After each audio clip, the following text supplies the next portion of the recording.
It turns out, as I got deeper and deeper into the research, most of the assumptions that people assume to be correct are actually false. Humans to actually slow down cellular aging. So coffee makes it possible for you to stay youthful longer at the cellular level. The results was so amazing. It was like pulling the cloak off the statue of David for the first time. For the first time, we actually were able to see what human metabolism is truly like if you remove the effect of excess body fat.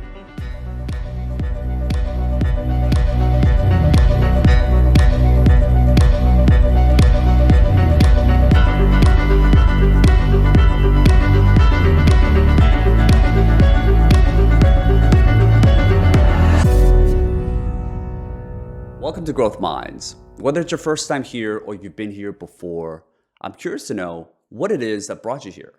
And if you can, smash that like button below. It really helps spread our message to more people. All right, on to the episode. All right, Dr. William Li, thanks so much for coming on to the show. Thanks, Sean. It's a pleasure. Yeah, and just as we spoke before, congrats again on hitting the New York Times bestseller. I think I can say this now since it's already a proven fact. Sometimes guests come on way before the book's even launched, but confidently we can say that there's a proven certificate of a New York Times bestseller. So congrats once again, 2 in a row. Thanks. Yeah, no, thanks very much. It, as I was mentioning earlier, the real reward for any author is really seeing how well a book is received. I'm sure it's true if you're, an actor creating a film or a producer. You never really know until the end, and this has been a well-received book, so I'm very happy. Well, first we should share the book. So the first book you wrote was Eat to Beat Disease, and that was again, what year did you write that, or was that out? That was 2018 that it came out, so 4 years ago.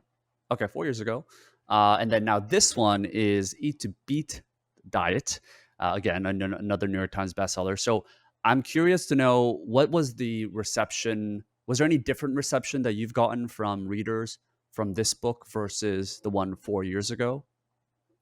My first book was really my entry into the sort of book writing space for the public. And what I was writing about is food as medicine. But, a lot of people who write in that area or focus on that area spend a lot of time focusing on food. And for me, because I'm a scientist and I'm also a physician, a doctor, I wanted to focus on how the body responds to what you put inside it.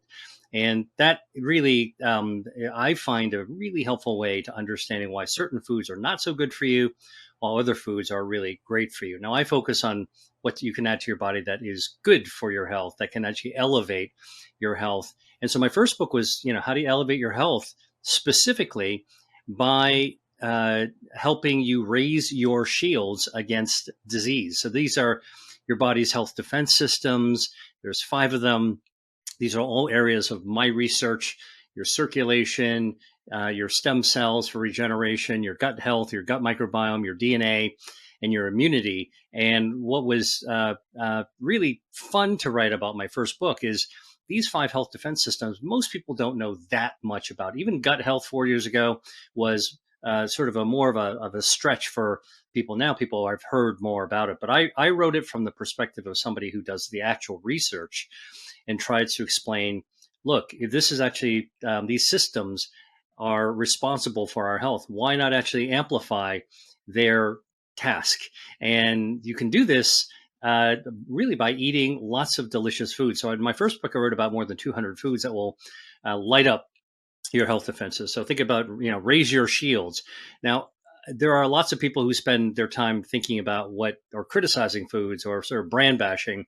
I don't do that because I think there's so many people already. There's so many voices out there that point out things that I feel are pretty obvious, ultra processed foods and too much alcohol and too much added sugars. And so what I sort of try to do is to figure out what can I contribute that's new and appealing and also crowd pleasing, because people want to know what they can do rather than actually what they shouldn't do, right? You always want to get permission from the teacher to go do something that maybe you didn't think you were able to do, rather than, get told where you can't go in the school. So for me, that was my first book. And as a first book, I had no idea how well it'd be received. And again, I hit the New York Times bestseller list. It was awesome. It was like number one on all of Amazon, which I can't remember how many books were totally on Amazon 4 years ago. But today, my new book also hit number one on all of Amazon. That's like number one of 33 million books. So, it's a pretty steep road to climb, especially sort of when you launch it within a few days. So, my second book, by the way, is a sequel. So, in the same way that Empire Strikes Back is a sequel to Star Wars, or Godfather Part 2 is a sequel to Godfather Part 1, I literally tried to figure out, like, where do I take the characters of your health defense from the first movie that everyone loved, first story that everyone loved? How do you take them into a sequel? And, what is the opponent, the enemy that they're facing, the opposition? It's even greater in the sequel, right?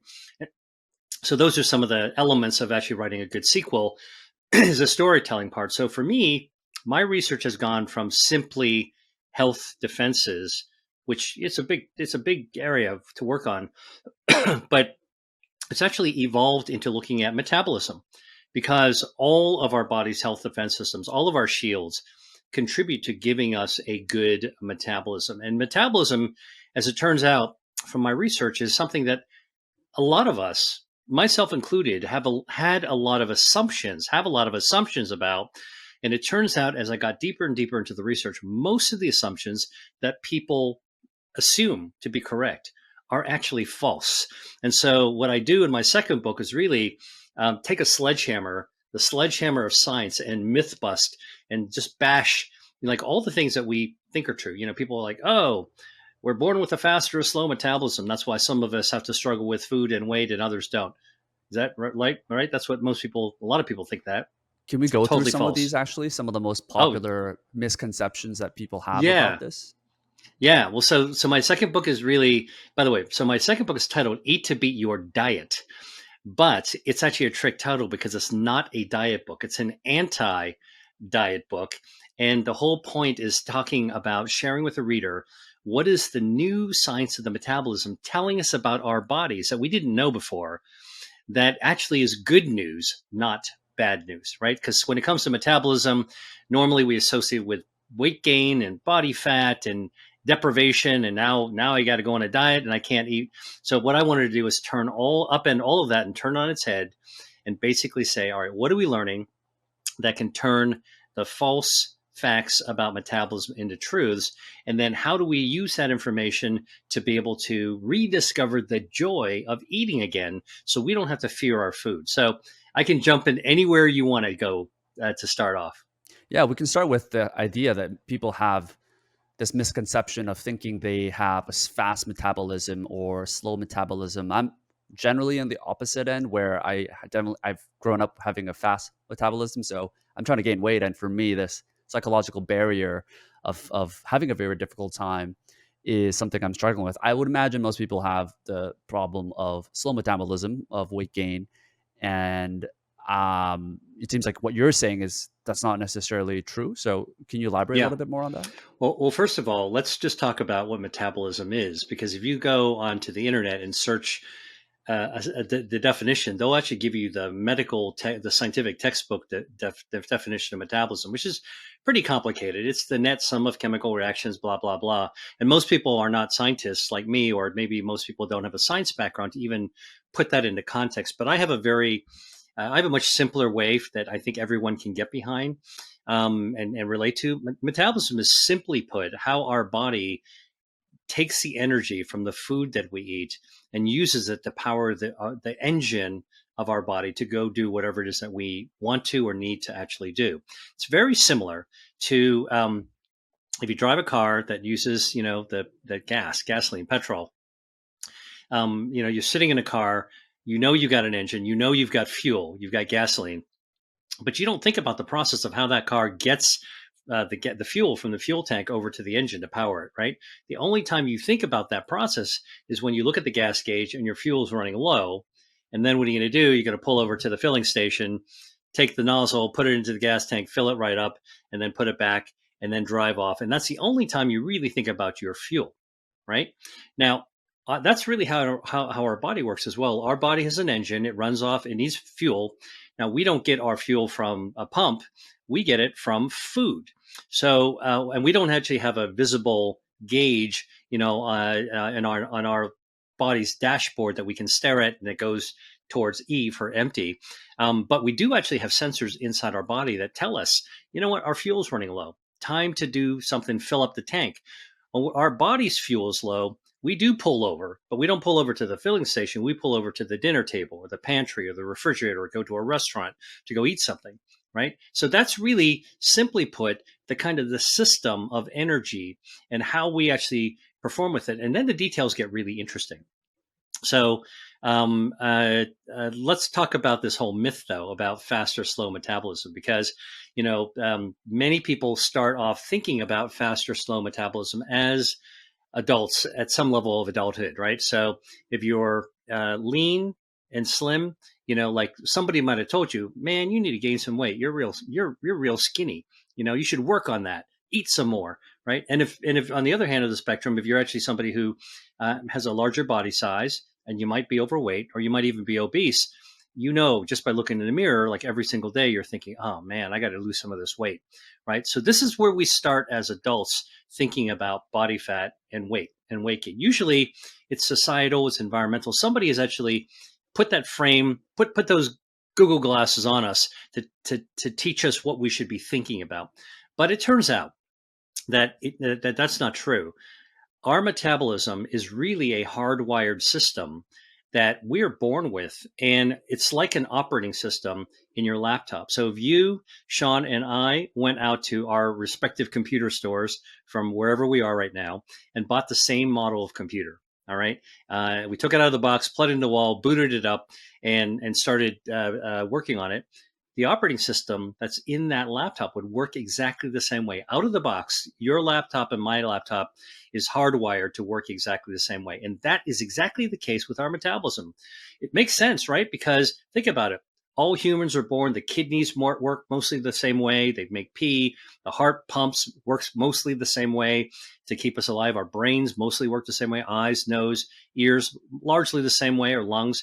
Why wouldn't our metabolism be born really as an operating system programmed to work in largely the same way? So that's really the first truism that overturns what a lot of people think, like it's their genetics, it's their parents' fault.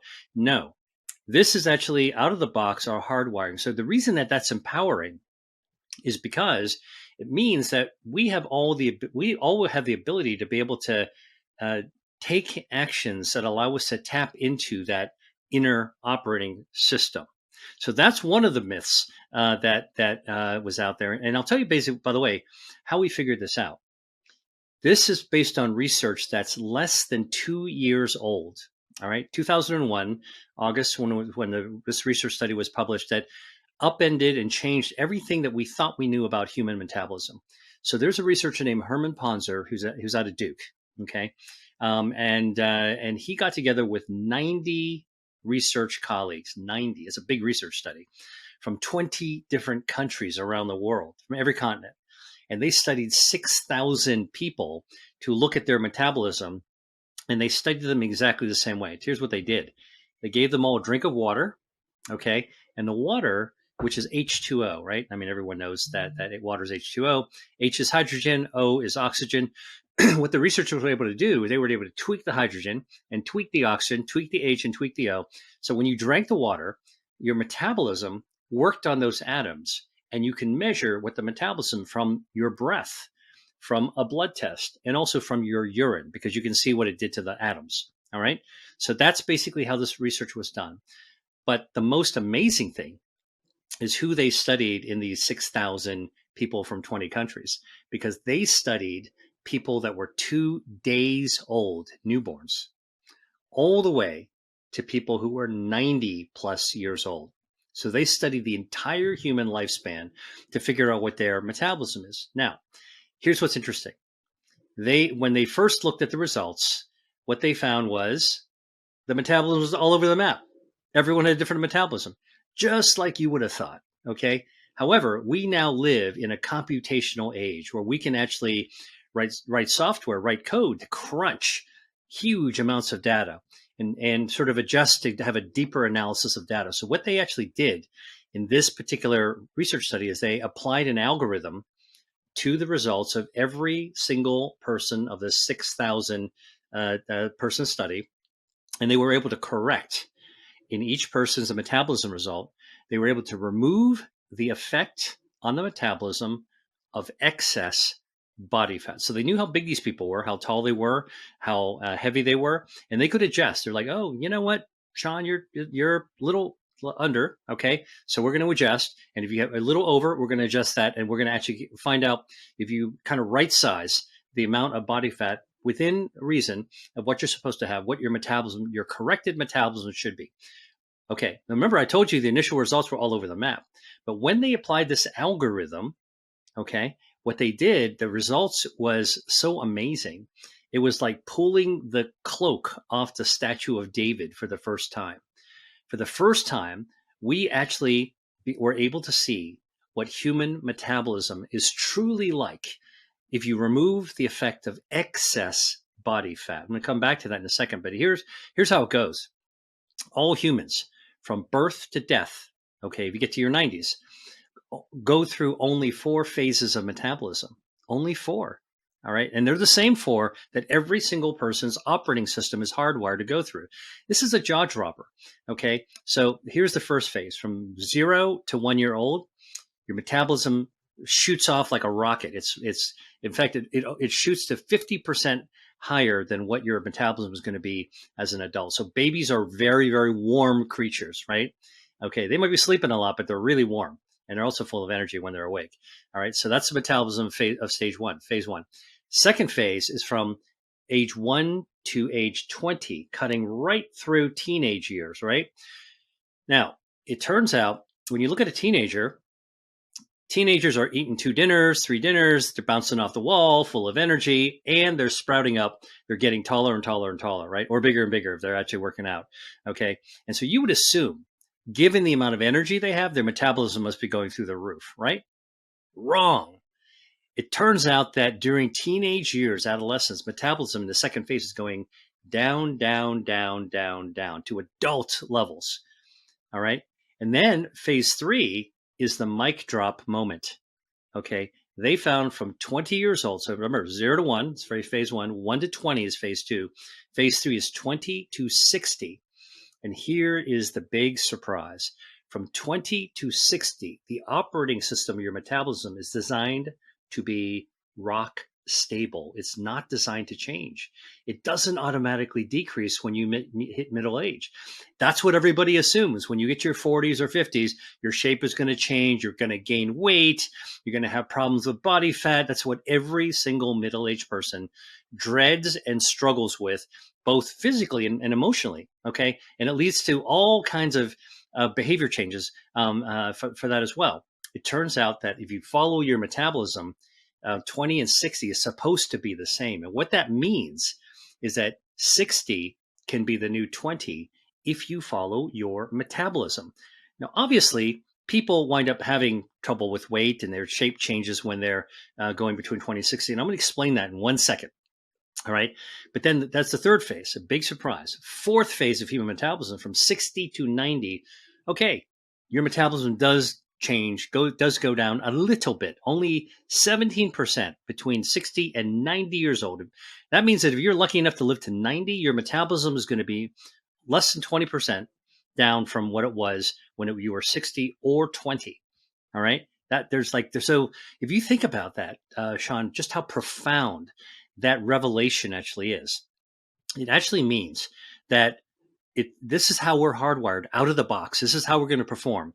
And one of the interesting things, if you were sort of carefully paying attention to that algorithm I talked about, these 4 patterns, the operating system was revealed when you remove the effect of excess body fat.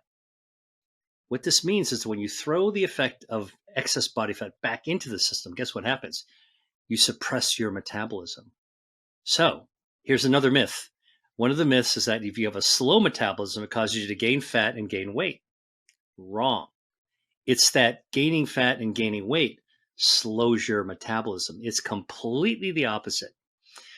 So I'm going to just pause there for a second because like it is so mind boggling to think that we had made these assumptions, like myself as well. I went to medical school. This Yeah. is what we were taught, and it just ain't true. Yeah, so that's a lot of information that you just spurted out there. Where do I start? Okay, so first off, was this the first study done around the myths of what metabolism? There must have been studies before this. So was this study basically refuting these studies from before because perhaps the other ones didn't have as much data or they didn't have the advancement of science, and this recent study proves this, refutes the other studies that have been done around metabolism? Yes, and more. It's not Mm, so much a refutation. The study wasn't done to prove or disprove. It was really an observational, like, let's see what happens.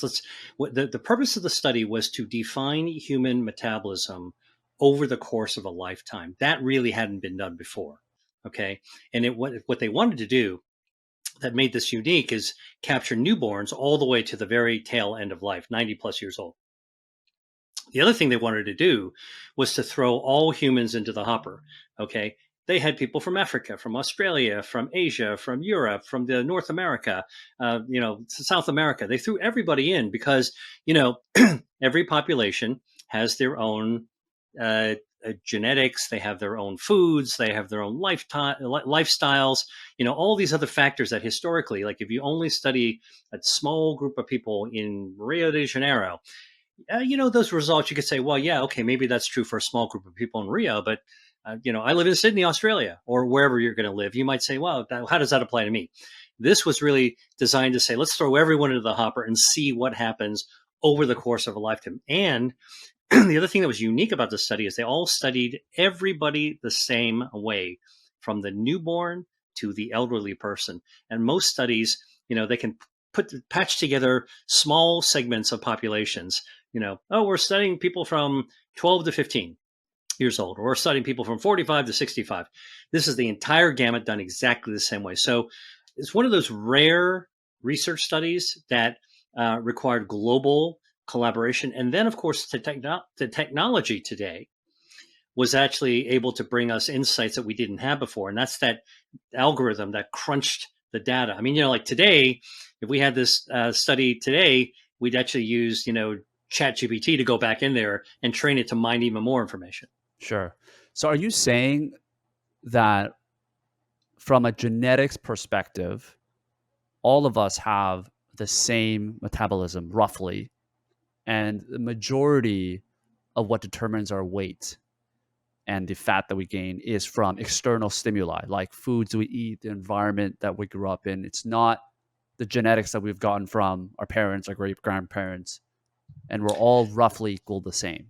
That's right. That's how we start out of the box, just like the laptop. Wow. Okay. Now, and it's profound, right? If you really think about that. So we all have the same shot on goal, basically coming out of the box when we, take our first breath of air Huh. out of the womb. Now, genetics can. I mean, I want to be really fair about this because I'm a physician. There are genetic uh, uh, conditions that are called errors of metabolism that are rare, severe, and actually most people with these don't survive past childhood. And so I don't want to make it sound like there aren't genetic conditions that can actually severely warp your metabolism in serious ways.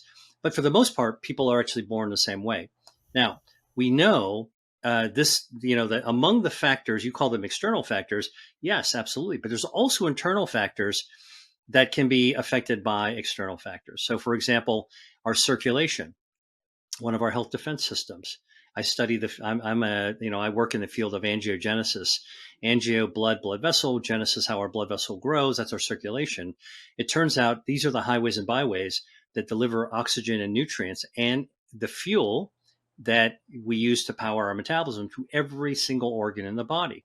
If your blood vessels are healthy, you're going to be healthy. If your blood vessels are sick, your metabolism isn't going to do so well. So things that can affect your metabolism are things that might start with having a problem with your circulation. Now, what are the things that can mess up your circulation? Well, we know some of the easy ones, right? Smoking, damages the lining of the blood vessels, causes hardening of the arteries.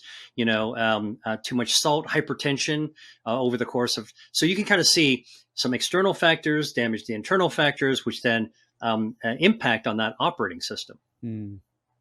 Yeah, it's really interesting. So like I grew up in high school, and there would always be, and I was certainly one of them, but there was certainly this outlier of kids where they would be eating junk food all day. They would be, smoking, and kids that are 15, they would work out once in a while, but would still have like a six pack. And I would remember having conversations with friends of mine where even if they were eating healthy and their parents were making them healthy food, they were still gaining weight.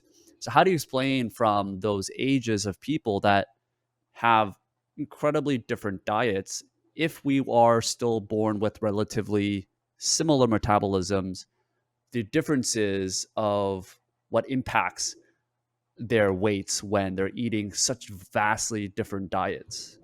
Yeah, because the effect of the kind of lifestyle you're talking about that often teenagers have isn't going to be necessarily seen because our in the span of 3 years of high Mm, school, for example. Those guys with the six packs that were smoking and eating crappy food, it'd be interesting to see what their metabolism is like today and what their body fat levels are like today. And so again, oh, interesting. there's this cumulative effect that can occur. Like, the operating system is pretty powerful. Like it actually wants to actually stay on track as much as it can. But if you keep on damaging it by feeding it salt and added sugar and ultra processed foods, put too much alcohol in it, add some cigarette smoke, and then you want to sort of pile on top of that, the things that can really damage your metabolism. Don't exercise. Be a couch potato. Be stressed out all the time. It might be job, it might be relationship, it might be the climate, whatever is stressing you out, my family, whatever it is that's stressing you out, add that to the mix. All right. And then disturb your sleep, because during sleep, your metabolism and so many of your systems renew themselves and kind of charge and perform a particular function while you're sleeping.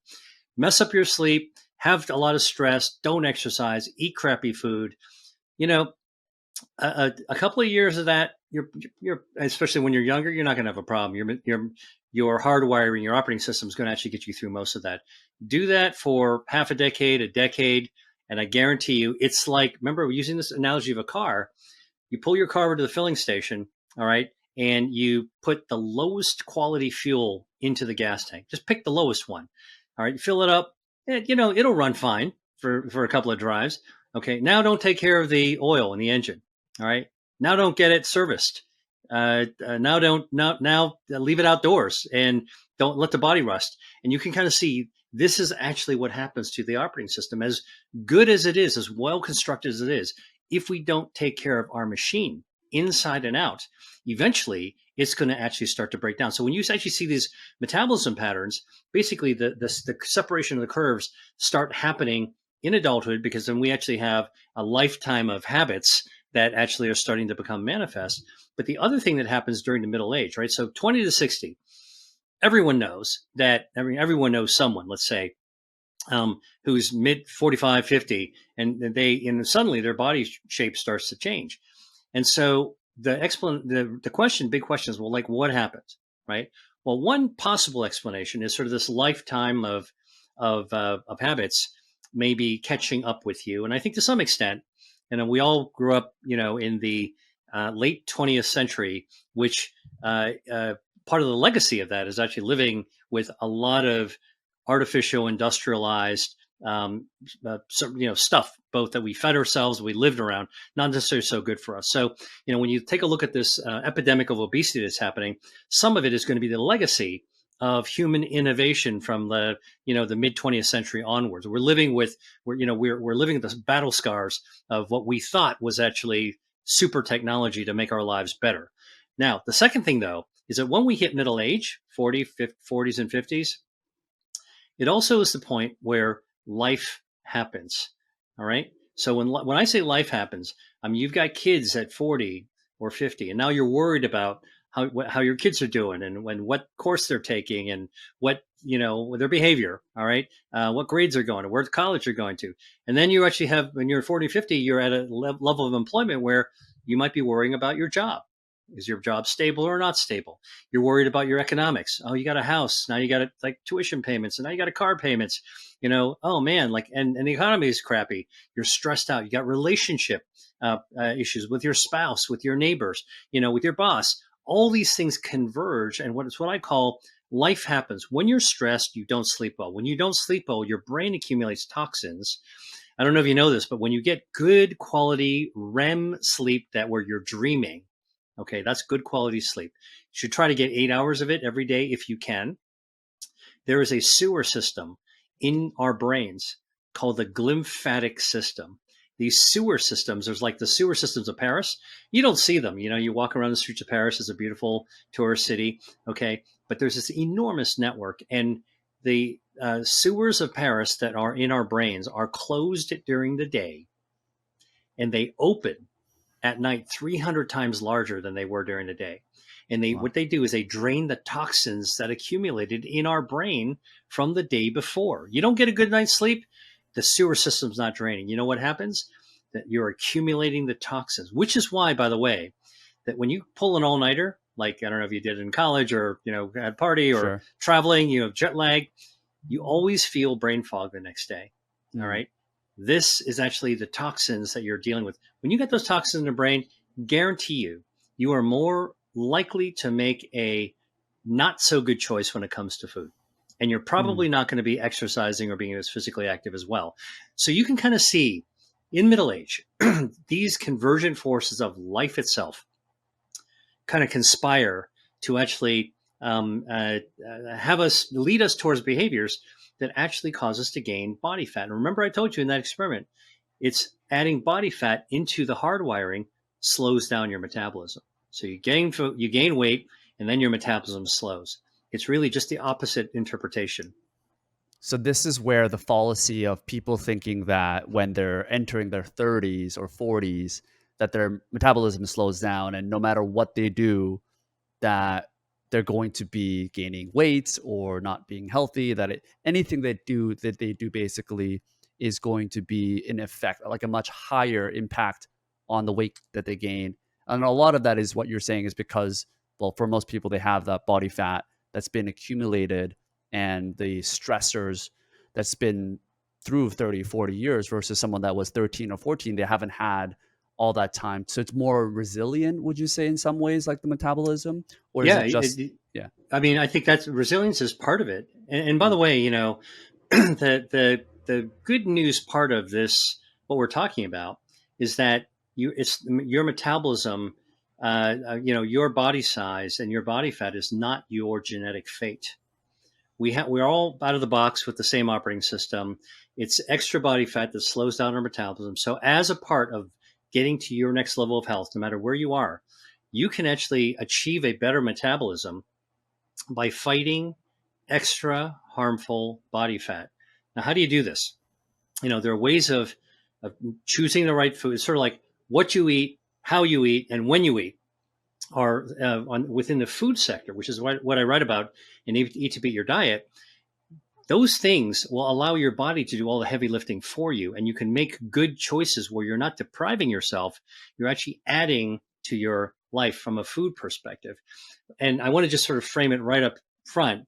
Food is a critical part of it, but we can't forget physical activity, good sleep, and finding a way to become, let's say, more adaptive with self-care. So we're managing stress levels are also important. But, a lot of people assign this idea of body fat and food, and they're going to get caught in this vortex of extreme dieting that leads them only further down the path of metabolic illness. Yeah.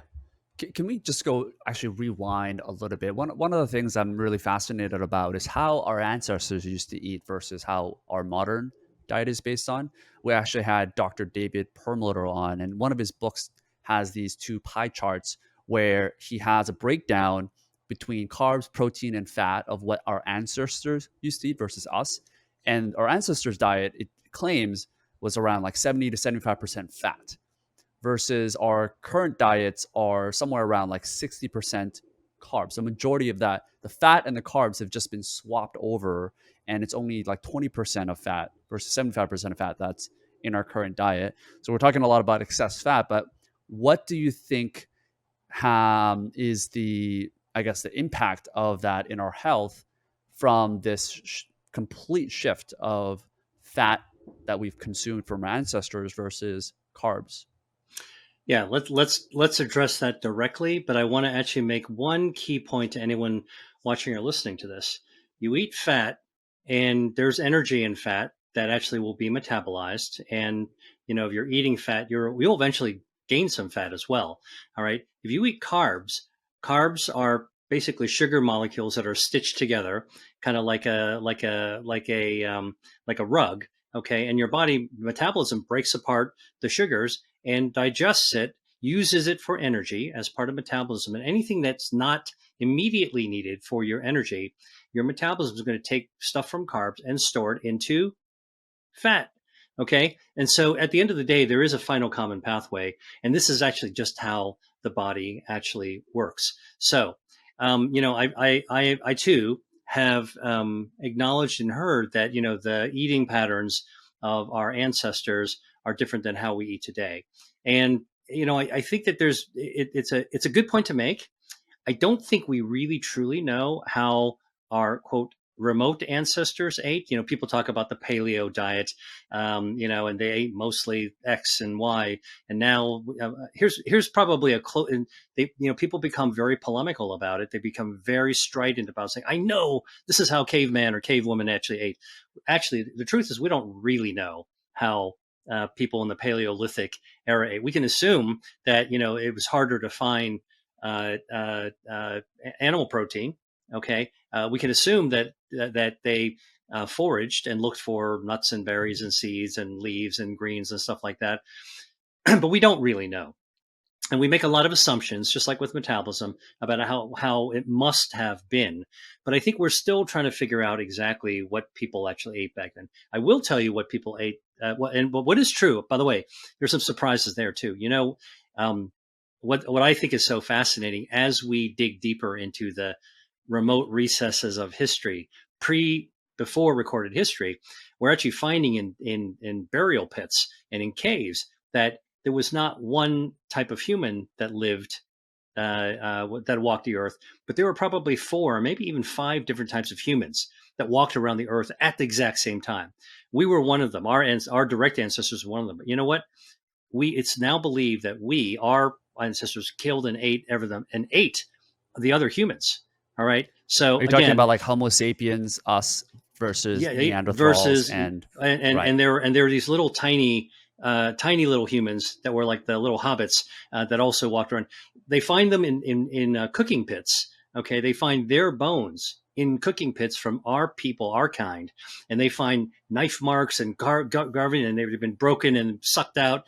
Look, I mean, so I think we can't just assume that we were grain eaters, when we were when human sapiens were. By the way, but there is but probably there's some generalizations that are true. And today, what I will say is that we do live in an age of abundance. Homo sapiens, we eat way too much. All right, and what we eat way too much of tends to be ultra processed foods.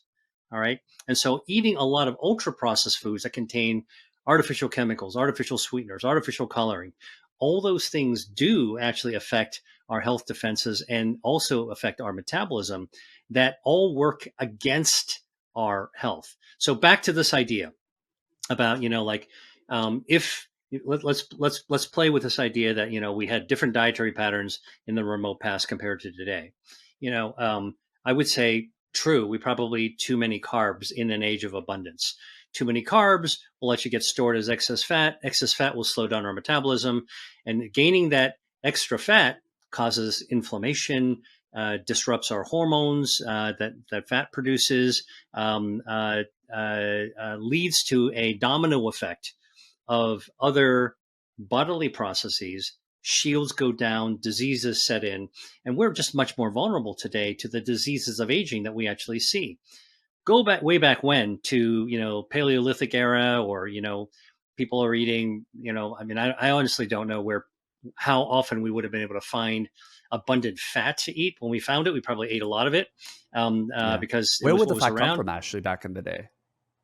I would imagine animals that you hunt, Right. Yeah. Yeah. right? So again, it's like it's carnivore. We probably didn't preferentially eat the fat and leave the muscle tissue behind. Probably ate everything, but the Yeah. fat, probably was viewed as a source of nourishment, as well. But I can tell you that, probably wasn't that easy to find that amount of fat. But the other thing is that I don't think necessarily humans were healthier in the Paleolithic. I mean, forget about paleo. Just go back, 10,000 years, 5,000 years. I don't think humans were necessarily healthier because, only 150 years ago, the average longevity of humans was like 50 years old, maybe less than 50, in their 40s. All right. Hmm. So whatever it is that we're eating, 100 years ago, all right, you're not living to 50 or 60 or 70 or 80, or now people are routinely living to 90 and into the late 90s routinely. So But is I think that, isn't go ahead. sorry to interrupt, but wasn't some of that like refuted based on that there was a high mortality rate of babies, and that the average actually made the entire lifespan of humans much lower because we didn't have antibiotics and science and technology as we do in our modern age versus them. So if most babies die as at one, that average lifespan becomes a lot lower. I'm sure there's other factors too, Well, but I thought that I was mean one of the factors. that is also true. But here's what's also true: most adults didn't live beyond the age of 40, 45. They died of Mm, tuberculosis, of syphilis. They died of influenza. They died of the plague. A third of Europe was wiped out by the bubonic plague. And so yeah. the fact of the matter is that we had no defenses. Where we were much weaker in our defenses overall. So it's a little bit of a heuristic conversation. Like what position do you want to take? Was primitive man healthier? Did they eat a healthier diet? I will tell you, probably, uh, we don't necessarily eat a healthier diet today. We can do much better. So operationally, maybe looking back in the rear view mirror and thinking about like what could we learn from the past, is that eating less processed foods is definitely going to be healthier, and taking advantage of modern medical care is going to allow us to live longer. So what I write about though is, okay, and we've got more science and we got more technology. So based on using that, how do we take like just regular everyday living and move it to how do we elevate things so we can get to that next level? And that's where being more knowledgeable about how the body works and what we can choose to eat to stimulate the body's health defenses, to improve and augment our metabolism, that is actually how we get to that next mile. Mm, yeah, interesting. Um, Going back to the conversation around fat and excess fat, I think the other misconception people have is that all fat is bad, not just from a Mm. consumption perspective of what they eat, but also I think you talk about brown fat a lot, where there is a good type of fat. Can you differentiate from the brown fat versus some of the bad fat it has, and what is the function of brown fat, and how can we get more of that? Yeah. Okay. So here's what's really interesting, that when I went to medical school, uh, we weren't even taught this. I remember, by the way, the class I was in when the first papers of human brown fat started to appear in the medical literature. I saw it because I'm kind of like a research geek, and so I was reading about it. And then I asked the professor, and they're like, you know what? Nobody knows. That's like, that may or may not be true. Well, now it's definitely true. Not all fat is created equal. Our body has at least three different kinds of fat. They come in two main colors: brown and white. And just for your listeners, I'll describe it simply. White fat is wiggly, jiggly, lumpy, bumpy. It's the stuff that you can see in the mirror. White fat is what you're looking at when you step out of the shower, and out of the corner of your eye, you see a little lump that you don't want to be on your body. And you go, I got to work out more, or I got to eat a better diet. Okay. It's also the lumpy, bumpy stuff you find under your arm, under your chin. It's the muffin top that people don't want to have. It's on the thighs. It's in the butt. White fat is the kind of fat that you can see and that you probably want to streamline or reshape, sculpt. All right. White fat there's another kind of white fat. It's the same white fat, but it's not, you can't see it. It's buried deep in your body.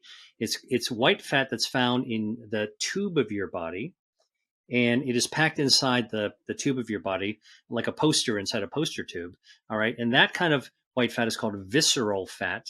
Visceral means gut. So this is just fat that's like poured like peanuts, packing peanuts into a Federal Express tube. Okay. It's poured into your gut. It normally provides some padding. Okay. But you can actually overgrow it. So you can see, fat under your arm, under your chin, or the muffin top. You can't see the visceral fat overgrowing.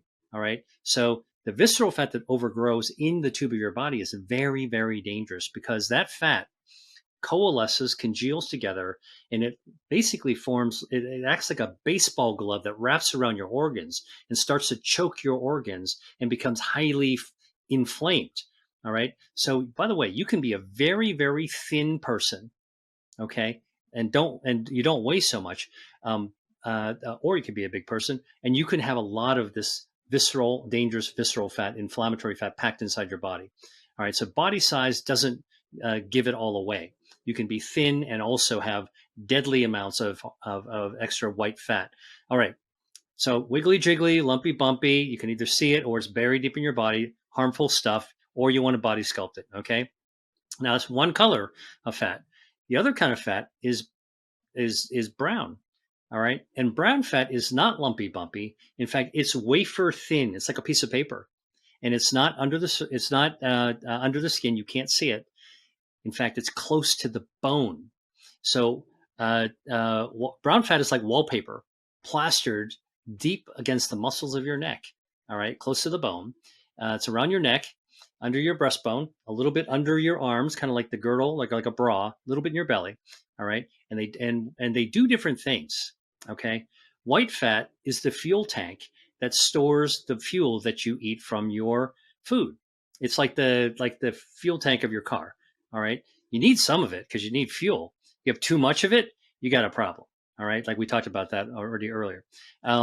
White fat also is an endocrine organ. It releases hormones, natural hormones that help your metabolism. Let me repeat that. Normal, healthy amounts of fat, white fat, release hormones, healthy hormones that help your body use energy. All right. So you want to have some amount of healthy white fat. Brown fat does something completely different. Brown fat is like a space heater.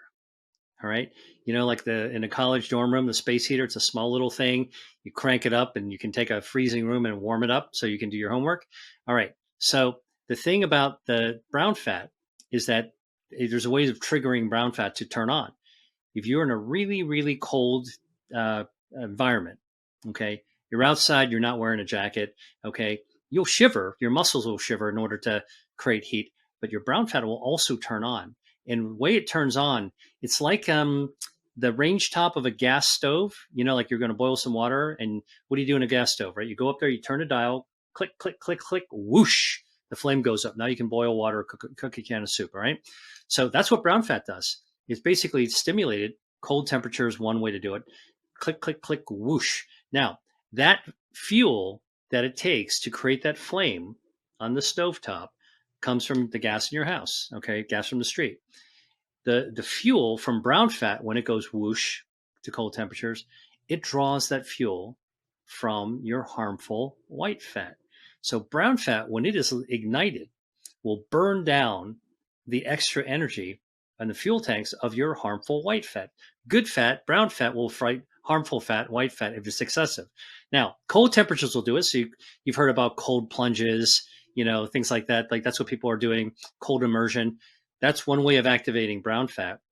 And by the way, you know how we discovered brown fat? It's an interesting piece of history. In the 17th century, there was a naturalist. These people that go study nature in Europe.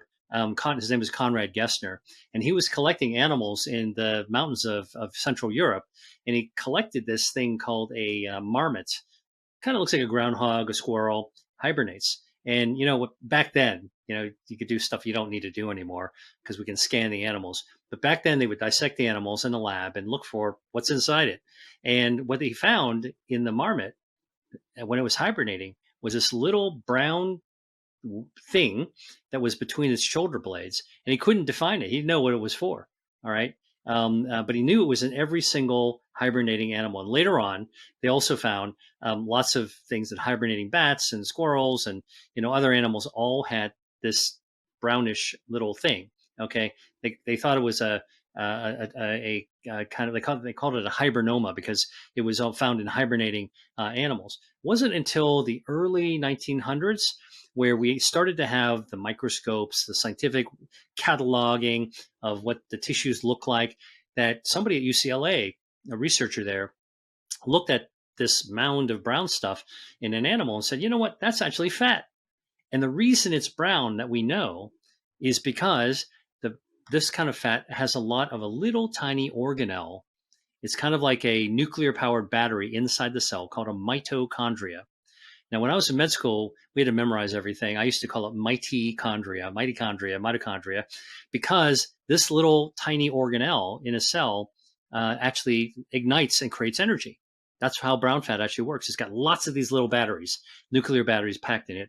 And guess what? Mitochondria are packed with iron. Iron, if you like a nail, if you leave it outside, it's going to oxidize and it'll rust. And what is a rusty nail? What color is it? Brown. So the reason brown fat is brown is because it's got a lot of mitochondria, it's got a lot of iron that's oxidized, and that's why brown fat is brown. And it's got filled with these nuclear batteries that can actually fire up and draw down fuel from your fat, other kind of fat fuel tanks. So this is really becoming like, this is all healthy fat, by the way. I haven't talked about extra fat at all. So, somebody who doesn't overtly carry around a lot of extra weight, you got brown fat, I got brown fat, everyone's got brown fat.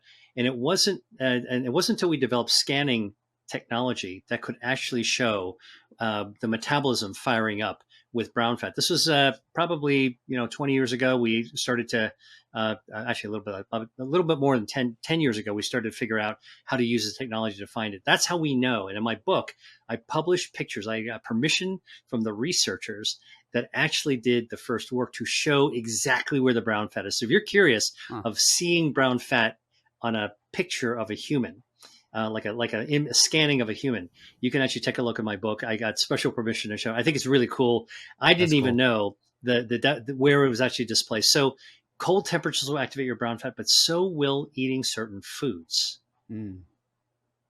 Yes, let's talk about those foods. This is a cliffhanger now. All right.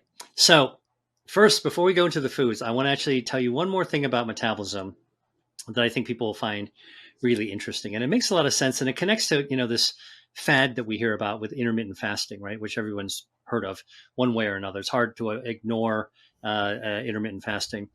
And it's actually important. So here's basically how our metabolism works.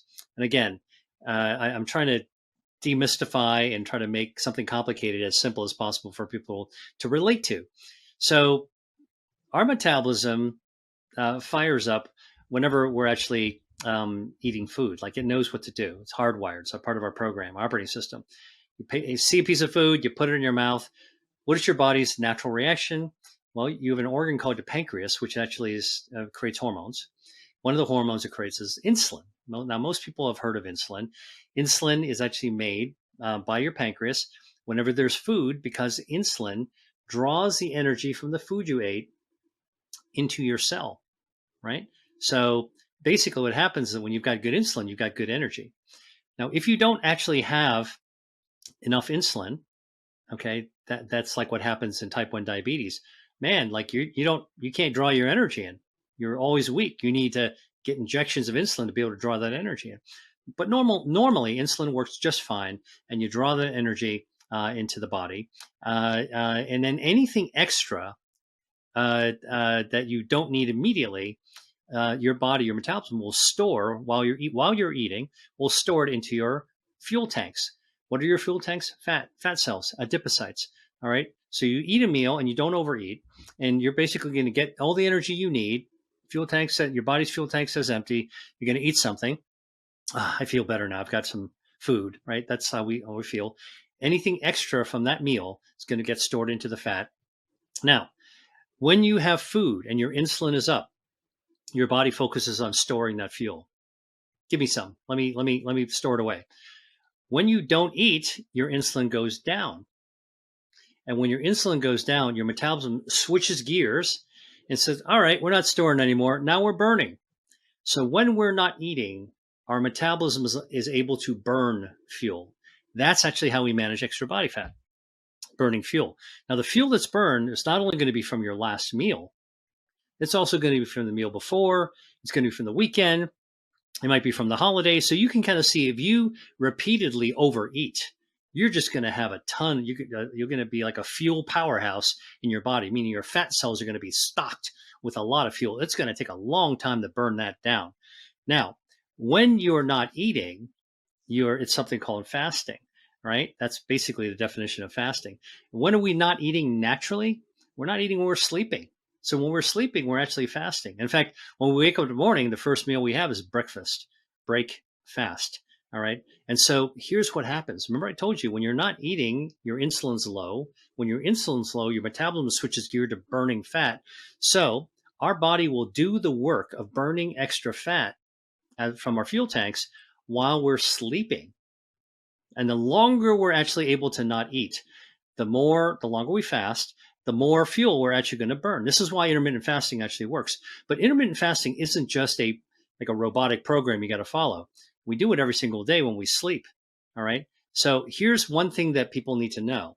If you want to know how to optimize your metabolism and make your body do the work for you, first try to get 8 hours of sleep. So I'm going to give you an example. Let's say sleeping 8 hours is like going to bed at 11, waking up at 7. That's 8 hours.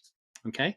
Now, that's going to burn down some fat fuel if you don't actually overeat. It's going to burn it down normally.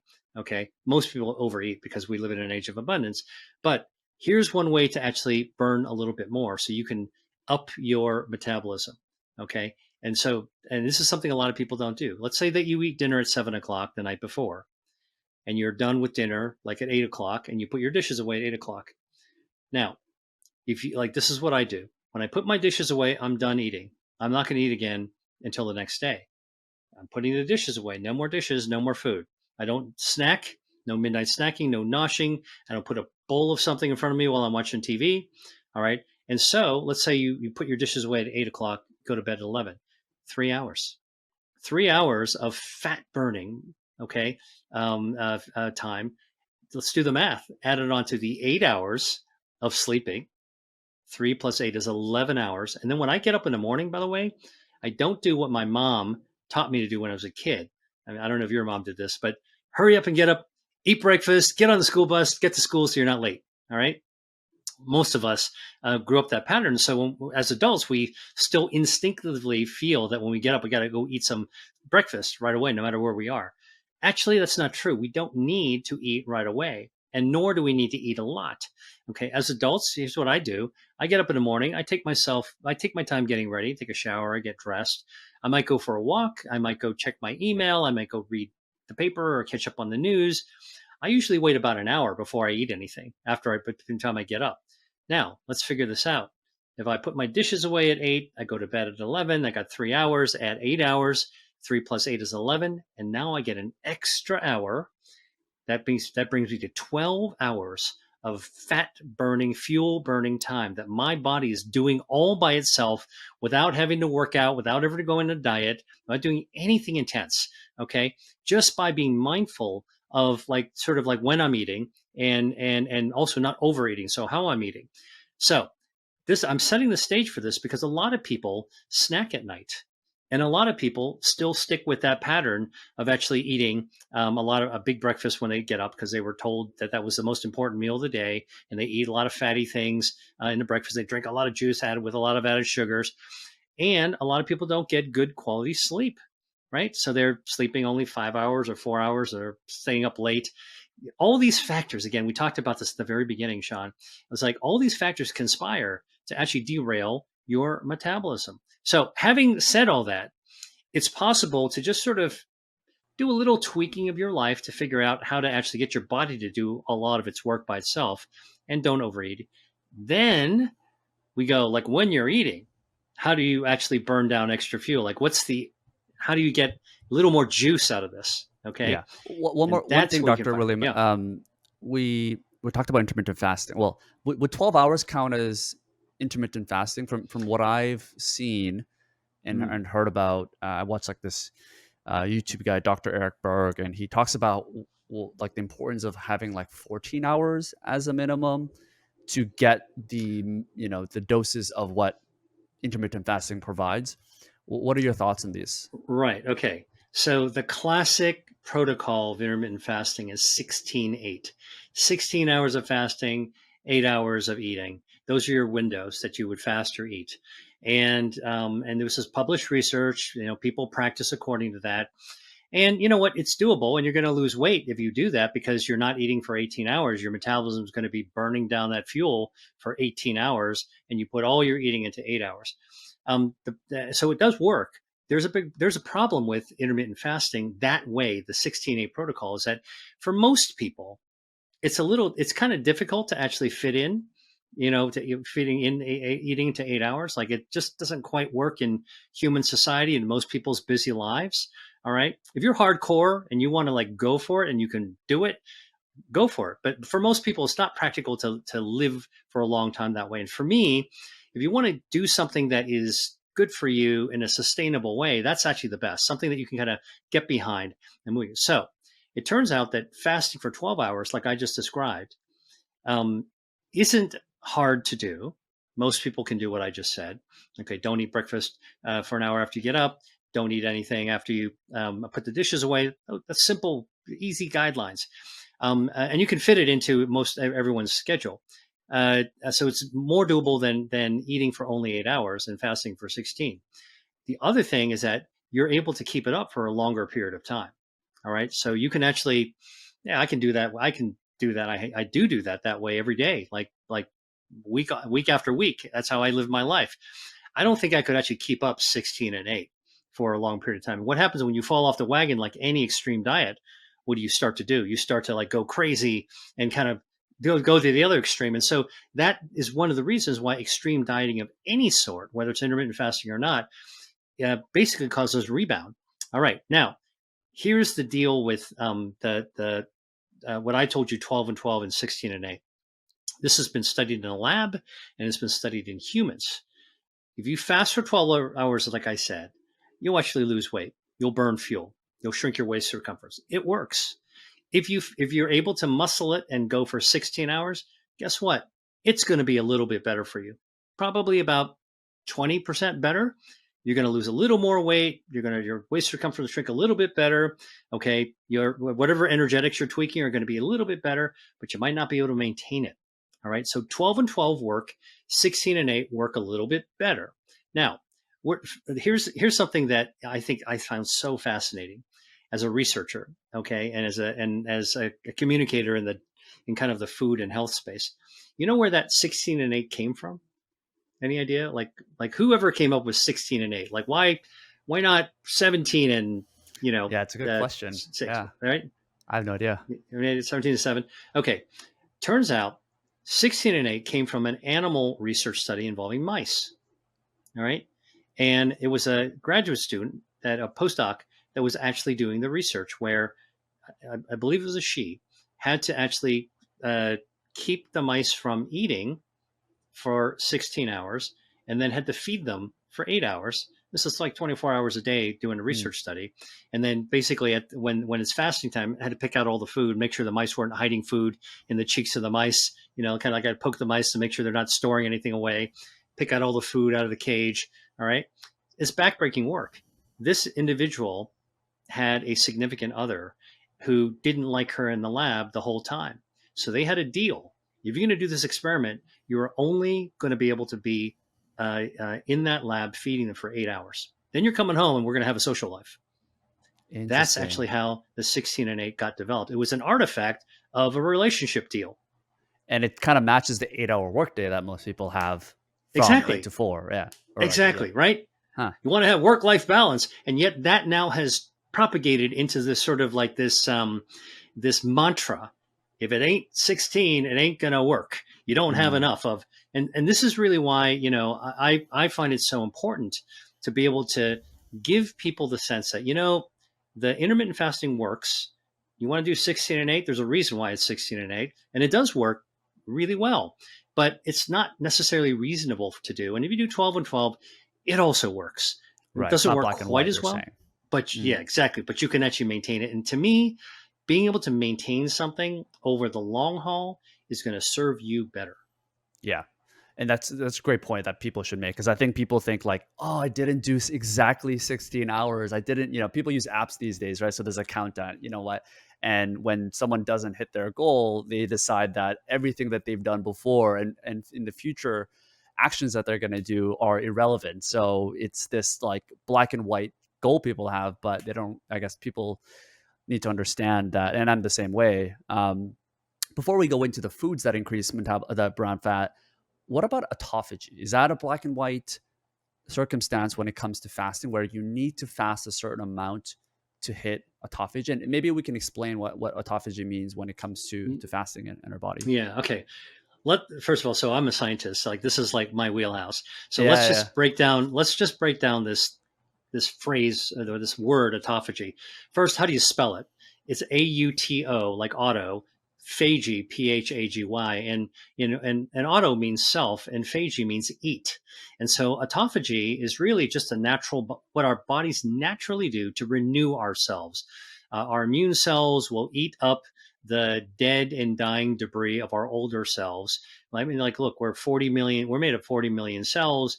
We have to reproduce those cells, and some of the old cells get, kind of get worn out, and then they break down.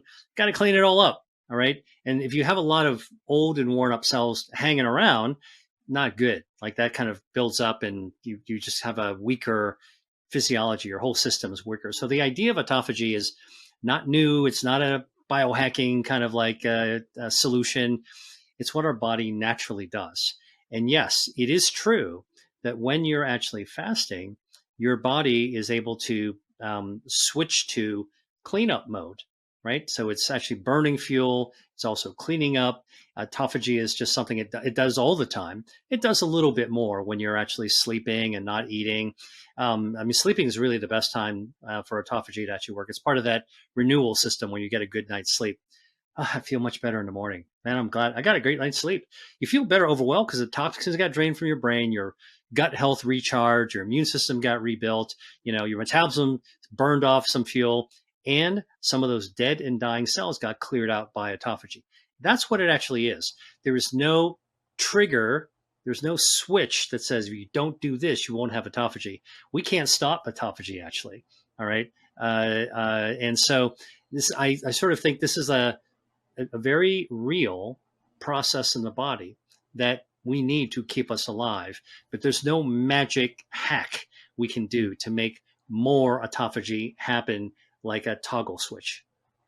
Oh, interesting. Okay. So it doesn't necessarily matter how much you fast. Are you saying that as we're not eating, autophagy is happening automatically, Mm-hmm. and it just happens more when we're not eating? So technically, the longer we fast, the more autophagy we're allowing our body to happen. It's not something that triggers on and off.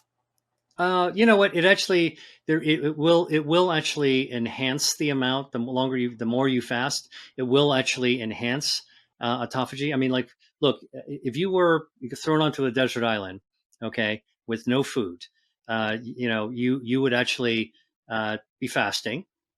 Okay, fasting and starvation are a continuum. So I want to make that clear as well. You can go from fasting and don't eat for 16 hours. You can also don't eat for 4 days, and you'll suddenly click into starvation mode. And not only will your muscles start to break down, your fat will also break down, your muscles will break down. And, the autophagy, which normally happens, will get enhanced. And so you'll break down your tissues even more, which is why people that are in, like a prison camp, for example, they really, really whittle down. There's a lot of autophagy going on. So autophagy is a natural process. It's part of our natural renewal. And yeah, when we're not eating, it actually amps itself up. The volume switch gets turned up a little bit louder, but it's not like fasting clicks on the switch, and if you start eating, like, it clicks it off again. Hmm. On this idea of longevity, autophagy is obviously Hmm. people that are talking about longevity. Are there any research or based on patterns that people have seen for blue zones. Blue zones meaning countries that have the highest lifespan of humans in like a concentrated place. Are there any patterns that you've seen based on their eating habits, their lifestyle that can scientifically, I guess, suggest that that's the reason why they're able to live longer than most other places? Yeah, the pioneering journalist who discovered the blue zones and coined them the blue zones, Dan Buettner, is a friend of mine, and he and I have had Oh, conversations about this, about what are those patterns you see in, they say there's 5 blue zones that have been discovered. There's probably many blue zones, many more blue zones out there. We just haven't studied them enough to know where all of them actually are. But what are the common characteristics of their lifestyle? Number one, they have tightly knit social communities. They're not a bunch of nomads and loners that are all going off trying to, do startup companies and exit. Like they're yeah. people that kind of hang out together and work together as a community. So social bond is really important. They tend to eat whole, fresh foods prepared in traditional ways. So they don't eat a lot of processed, boxed, colorful, stuff that is advertised in the television. They tend to eat things that are seasonal and they're grown around their community, and they're very mindful about they're proud of their food. They care for their food. They eat as part of their tradition and as part of their community. They're mindful about their food. You know how in like we tend to live in cities. That the typical places that modern society lives. We eat for sustenance. We just got to get some energy in ours. You bolt your food down in 10 minutes. You're checking out your phone at the same time, and then you rush off. And if you happen to eat with somebody else, what are you talking about? You're talking about your work. You're talking about stress. You're talking about something going on. In these blue zones, when you sit together, first of all, they have longer meals.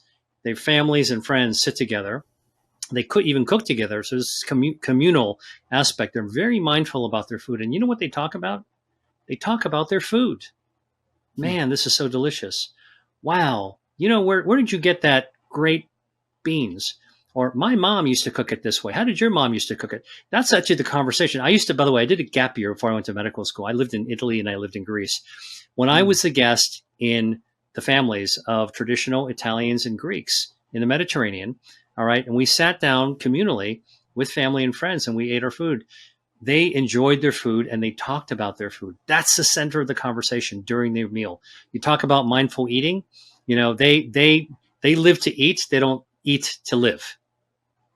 Right. Are there two blue zones there? Like one in Italy, like Sardinia, and another one in Greece? Well, so yeah, exactly. So there's a mountain town in Sardinia that's one of the blue zones, and there's an island, Icaria, in Greece, that is actually a blue zone. And the other ones are, I think, there's the village of Nicoya in Costa Rica. There's the Seventh Adventist community in Santa Barbara, and then in Japan, and Okinawa, I think there's a community out there as well. But again, these are community people who eat local fresh food very mindfully. They support each other. They have lower levels of stress, and they're physically active. They walk wherever they go. They don't sit in a car, and zip around, and so they're actively engaged in their lifestyle. I believe that those are just generally the principles of eating a healthier life. Now, what they do eat actually is also healthier. They eat a more balanced meal that actually has dietary fiber and Hmm. plant-based foods with polyphenols that activate our health defenses and activate our metabolism, including our brown fat. Interesting. Yeah, I think the Japanese also have the term moai, which is like a community of people, just to describe how important it is for them in that community. Really, really fascinating. So before we close off here, Dr. William, I want to really, first of all, share my appreciation for coming on and sharing all this knowledge. I want to make sure people check out the book, Eat to Beat Diet, and obviously the Eat to Beat Disease, which was your previous book in 2018. And I think everybody should check that out. So we're going to have that link below. And before we close off, I want to share the with the audience. I hate this word, like hacks, basically, of things that have helped people, and I want to focus on something that can be sustainable and something that's easy, which I think are important for habit building. So, for example, one of the things that I've done when I've been trying to drink more water is I was very lightheaded and I was just forgetting to drink a lot of water. Is that I bought this 1 liter jug, and in my mind, versus drinking out of something like this, which this is coffee, I felt it was like a tricking of my brain to drink more water, because when humans see something that's not finished, they tend to continue to complete it, right? Whereas before, I was just drinking this much water and then I was done and then I would forget about it. So having Yeah. that one little slight difference really went a long way for me to drink water. And now I don't even think about it. What are some things that maybe you've implemented it on yourself, or clients that you've had, that are something that's simple, like easy to do, and something that's sustainable, that can allow them to live healthier, longer, happier? Yeah, I mean, I'll sort of tell you that some of the foods and beverages that I write about in my book, Eat to Beat Your Diet, is there's 150 of them that all been proven with human research that they can actually activate your metabolism. And most of them also activate your health defenses. They're all protective foods. They all come from they're found in the traditional recipes of the diet of the Mediterranean part of the world, as well as in Asia. So I call it Mediterranean as kind of an approach to eating that I have. So when I want to actually think about what I want to eat, right? What am I going to cook? Well, if I'm at a restaurant, like what dishes what do I want to order from the menu? I automatically gravitate towards, like, I always think, oh, I don't know, what do I find in the Mediterranean, or what might I find in Asia? Those are sort of my divining rods of which direction or which selection I want to have. Yeah. That's an easy way for me to kind of sort through a myriad of actually choices. So that's one little hack that I do that usually will result in me having good, healthy foods. Now, again, I have 150 of them that are out there in my book to read about. But there are some foods that I actually also, by way of habit, make sure that I'm getting the polyphenols or the dietary fibers that I need to have to keep my metabolism healthy every single day. You just picked up a cup of one of them, coffee. It turns out Mm. coffee actually slows down cellular aging. Earlier, we talked about longevity. And, there's a life fuse at the end of our DNA called a telomere, and it burns down like the wick of a candle. Okay. And when your telomeres are super short, your cells age and they die, and then they've got to be cleaned up with autophagy.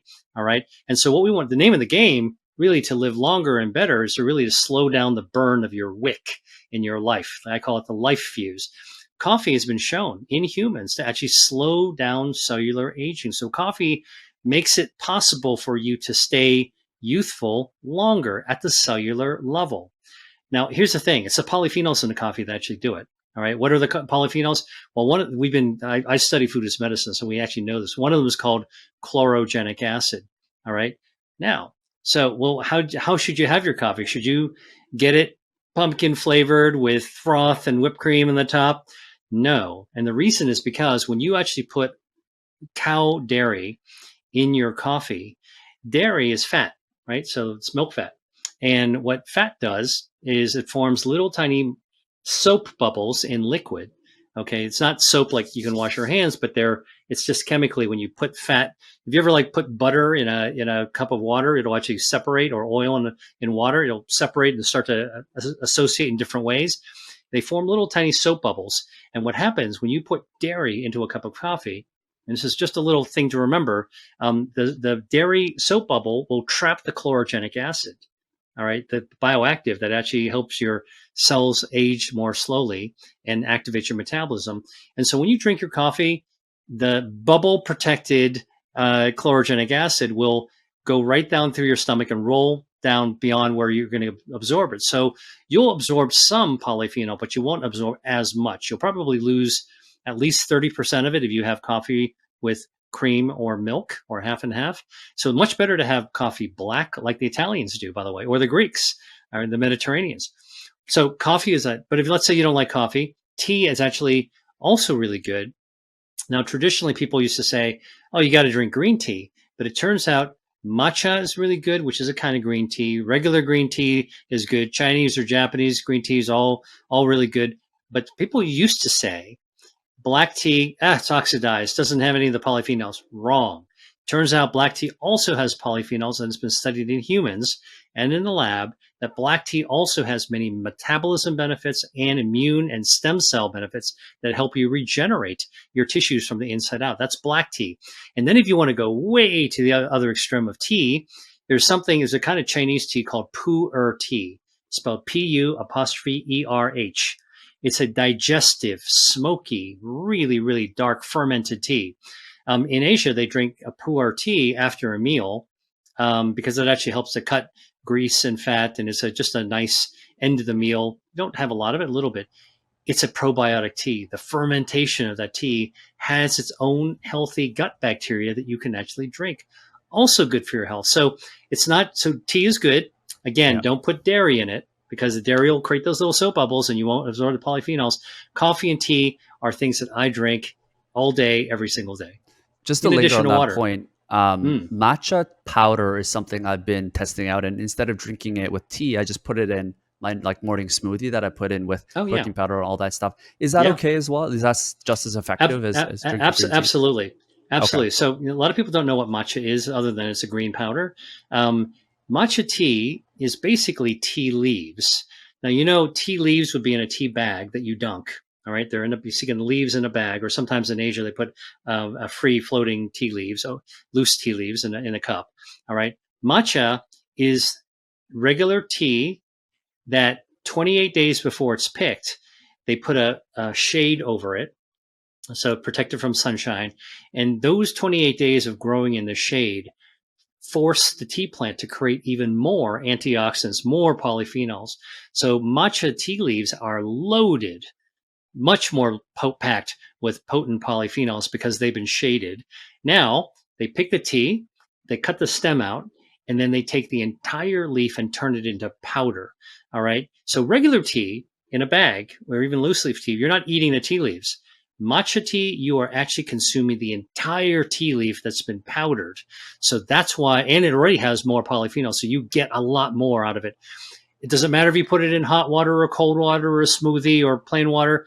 Only if you are following the ceremonial tradition of matcha, with the Right. with the with the whisk. But yeah, you could put it into any liquid, and you will get all those matcha tea polyphenols. Interesting. It's actually better from an antioxidant perspective to drink with matcha powder versus green tea and coffee from an antioxidant perspective. It's actually more powerful. Oh yeah, because you got more polyphenols in there that Right. contribute to the antioxidant effects. Interesting. Interesting. Um, cool. Well, any other things? I think you were mentioning one thing before I cut you off there.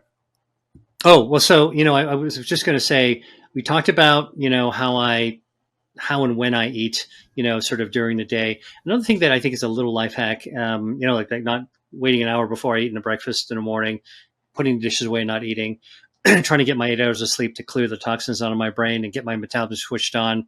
The coffee and the tea, the water, I think it's a really good point. The other thing that I think is just a really helpful, it's not really a hack, it's just sort of a good rule of thumb for health is when I eat, even when there's stuff that I absolutely love, I'm very mindful of the fact that I want to eat for pleasure and I want to stop eating when I feel satisfied, not when I feel full. There's a difference. Feeling full is when you feel your stomach is pooching out and distended. All right. When you filled up the water balloon, okay, and now you got to tie it, that's full. Feeling satisfied is like, it's a mouth feel, it's a mouth taste. It's feeling satisfied is as much in your brain as it is in the size of your stomach, the distension of your stomach. And the reason that's important is that, there's an old Japanese saying that came from a Confucian saying called hara hachi bun mi. And that statement is really saying, hey, stop eating when you're 80% full.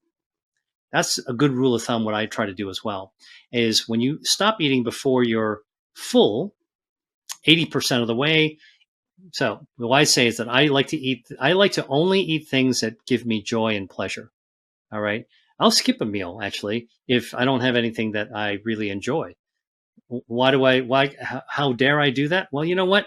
My body will actually switch into fuel burning mode if I do that. When I eat, I want to get pleasure. I want to get joy. I want to feel joy. All right. And so when I'm eating, I pay attention to how my whole body feels, my brain, my senses. I'm very, I take the time to really pay attention to how my body feels. By the way, that there's a term for that's called interoception. Interoception is actually connecting your mind to your body to pay attention to how you're feeling. When I'm satisfied, I know I'm satisfied before I'm full. Usually by the time I'm full, I've stuffed my gills, and everyone's done this at a Thanksgiving meal, or a family holiday where, you're eating, you're with your friends and all that delicious food. You go back for seconds, and all you do is take one more bite, and you're like, oh man, I wish I didn't take that whole second plate. But now you Sure. took it, now you got to finish it, and then you feel like crap afterwards. So this is why I tell people this is the real hack. Quit the clean plate club. Whatever Mm. you're taught by, the lunch lady at school or your mom, you do not have to clean your plate. Don't take so much on the plate. Eat till you're 80% until you're satisfied, but not full, and don't go back for seconds. Yeah, That's the easiest way that's a to great kind of like, advice. man, yeah. Great advice. And it does align with, I don't know how scientifically accurate this numerical is, but and maybe you can correct me on this, but it takes something like 20 minutes for your brain to realize that you're full. So if you're Yeah. eating, and it does align with what you're saying about the people that live the longest generally like to take their time when it comes to eating, because for people that are going to eat really fast, their brain hasn't caught up to the fact that they're completely full, that their body is physically full, versus people that are slow eaters that take an hour versus 20 minutes to eat. Maybe by their, 30 minutes are gone, the brain already realizes they're already full. So I don't know if that's scientifically true or not, though. Is Yeah, that like no, 20 minutes roughly? is that Okay, about roughly 20 minutes. I mean, it depends 20 on minutes. what you're Okay. eating as well and what you ate the meal before. But yeah, it's about the right time. So, look, people that wolf their entire tray down in 10 minutes, that is a setup for Mm, overeating that overloads your fuel tank, that then starts to build body fat, slow your metabolism, and trigger inflammation and all those downhill things that we talked about earlier. amazing. Well, Dr. William Lee, thank you so much for all the insights. Make sure you guys check out Eat to Beat Disease, Eat to Beat Diet as well. Both of those books, will have those links down below. Once again, thank you so much. Thank you.